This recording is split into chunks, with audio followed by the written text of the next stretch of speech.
Bismillahirrahmanirrahim. Assalamualaikum warahmatullahi wabarakatuh.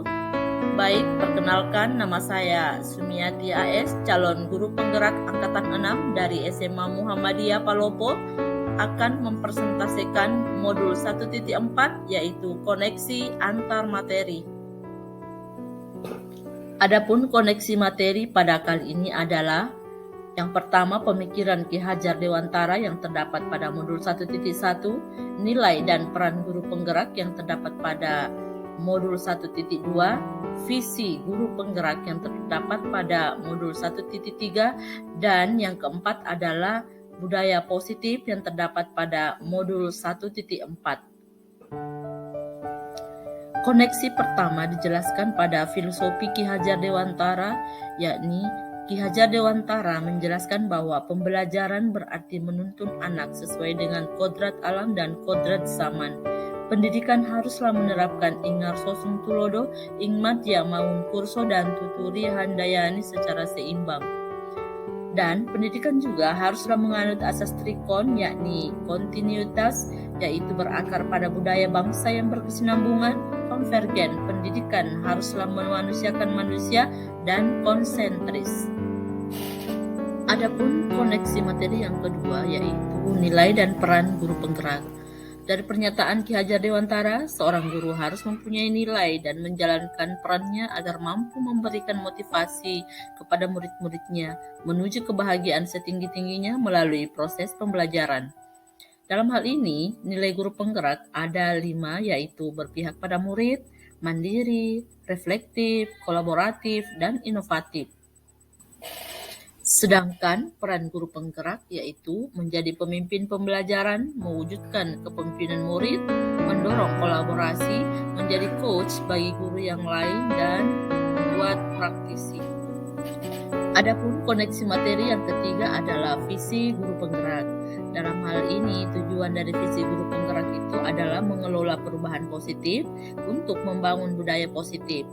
Nah, dalam membangun budaya positif diperlukan kolaborasi untuk mencapai visi tersebut. Hal ini berkaitan dengan penerapan budaya positif di sekolah.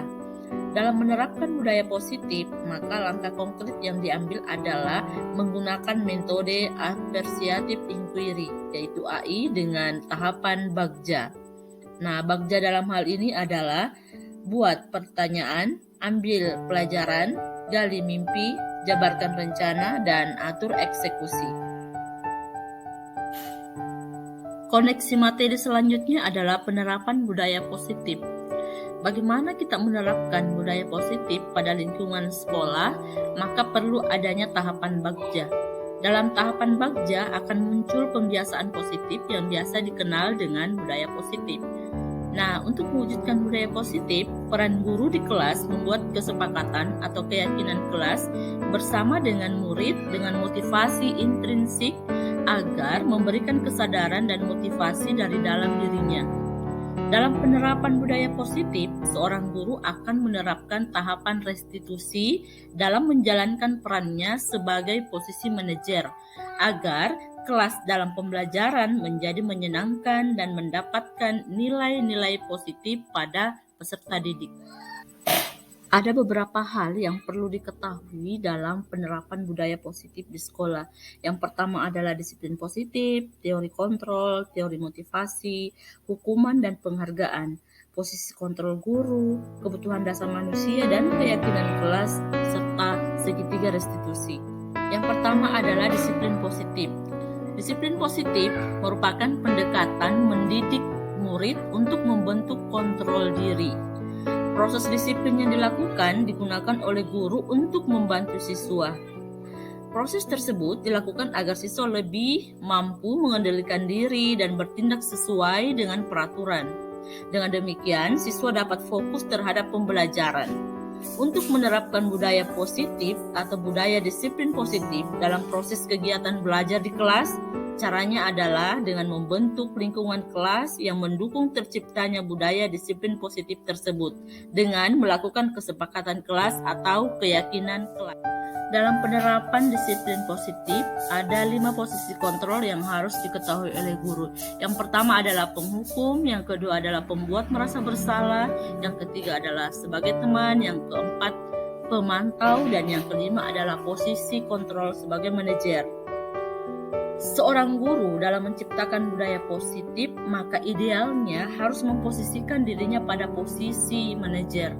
Karena pada posisi ini murid akan menjadi lebih mandiri, merdeka, dan bertanggung jawab. Sikap dan perilakunya yang pada akhirnya dapat menciptakan lingkungan yang nyaman dan aman serta mendapatkan nilai-nilai positif pada diri peserta didik. Selanjutnya adalah kebutuhan dasar manusia. Kita tahu bahwa semua yang kita lakukan adalah usaha terbaik kita untuk mendapatkan apa yang kita inginkan. Ketika kita mendapatkan apa yang kita inginkan, sebetulnya saat itu kita sedang memenuhi satu atau lebih dari satu kebutuhan dasar kita, yaitu kebutuhan untuk bertahan hidup atau survival, kasih sayang dan rasa diterima, love and belonging, kebebasan atau freedom, kesenangan atau fun, dan penguasaan atau power. Ketika seorang murid melakukan suatu perubahan atau perbuatan yang bertentangan dengan nilai-nilai kebajikan atau melanggar peraturan, hal itu sebenarnya dikarenakan mereka gagal memenuhi kebutuhan dasar mereka.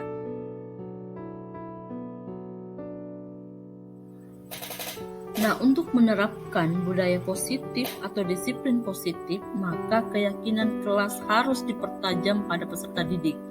Keyakinan kelas yang merupakan kesepakatan bersama dapat menumbuhkan motivasi diri dalam peserta didik, yaitu motivasi intrinsik, karena mereka merasa bahwa keyakinan itu merupakan komitmen atau aturan yang dibuat berdasarkan dalam diri mereka sendiri. Nah, tujuan diadakannya keyakinan kelas adalah yang pertama adalah menciptakan pembelajaran yang berpusat pada murid, memunculkan keterlibatan murid dalam menentukan kelas yang diimpikan, sehingga murid lebih bertanggung jawab akan keputusan yang dibuat secara bersama-sama. Yang terakhir adalah menumbuhkan komunikasi efektif antara guru dengan murid. Adapun langkah-langkah dalam penerapan disiplin positif atau budaya positif pada lingkungan sekolah, maka diperlukan namanya tahapan segitiga restitusi. Yang pertama, menstabilkan identitas. Yang kedua, validasi tindakan yang salah, dan menanyakan keyakinan. Itu semua dirangkum dalam tahapan segitiga restitusi yang harus dilakukan oleh seorang guru kepada peserta didik. Dalam koneksi materi kali ini, hal yang menarik buat saya dari modul 1.1 sampai dengan modul 1.4 adalah keterkaitan antara materi yang satu dengan yang lainnya, di mana dimulai dari perubahan paradigma berpikir tentang tujuan pendidikan yang dijelaskan dalam pemikiran Ki Hajar Dewantara sampai kepada penerapannya dalam konteks budaya positif yang diterapkan dalam lingkungan sekolah secara sadar tanpa ada paksaan.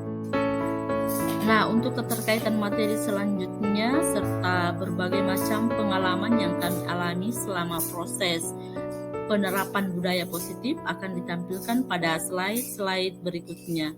Selamat menonton.